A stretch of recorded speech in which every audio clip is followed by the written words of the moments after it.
शंकरराव अमृतकर. त्रास अगोदर काहीच नव्हता. एकाएकी भानगड झाली,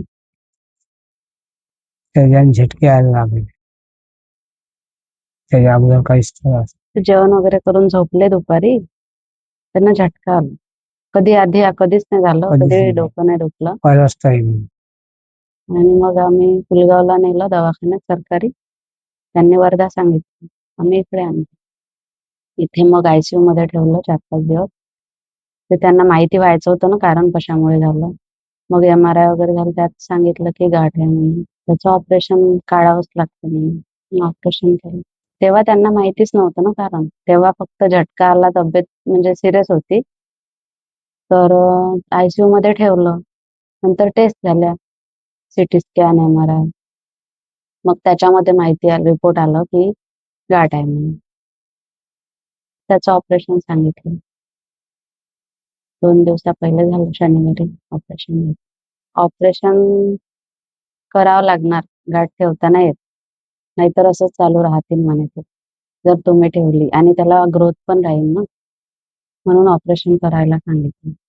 त्यांना काही माहिती नव्हतं, ते म्हणजे तब्येत खराब होती. तुला कधी आणलं इथं आणि कधी भरती केलं आणि कधी ऑपरेशन केलं काय माहित. वाटलं की शांत म्हणा हे काढलं. आमच्या इलाक्यातलेच आहे ना हे. डॉक्टर बी आम्हाला चांगले वाटले, गोळ्या गिल्या द्यायले, टायमा गोळ्या घ्या दिल्या त्यांनी. काही नाश्ता पाणी केल्यावर, काही चहा पाणी घेतल्यावर गोळ्या घ्या बा. बरोबर टायमावर आले ते, बरोबर केलं काय.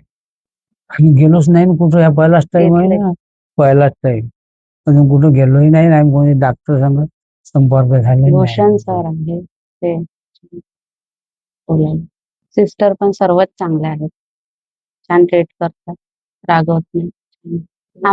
आम्ही इथेच येतो नेहमी. आम्ही पुलगावचंच आहे. आमचे नातेवाईक पण इकडेच येतात. तिथे सावंगी चालवला. हा, तेव्हा वाटत होतं कारण की ते झटके एवढे आले. एक घरी आला, नंतर गाडीमध्ये तिथे दवाखान्यात आला सरकारी, आणि मग गाडीमध्ये पण आला येताना. कधी बघितलंच नव्हतं ना आम्ही असं. त्यांना बिमारी नाही पाहिलं आम्ही कधी, फर्स्ट टाइम झालं असं.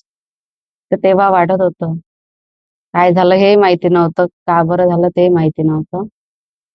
पण नंतर झालं आता व्यवस्थित आहे. नंतरच व्यवस्थित झाले ते ICU मधून आणल्यावर. पण ते काढायचं होतं, ऑपरेशन करायचं होतं म्हणून केलं.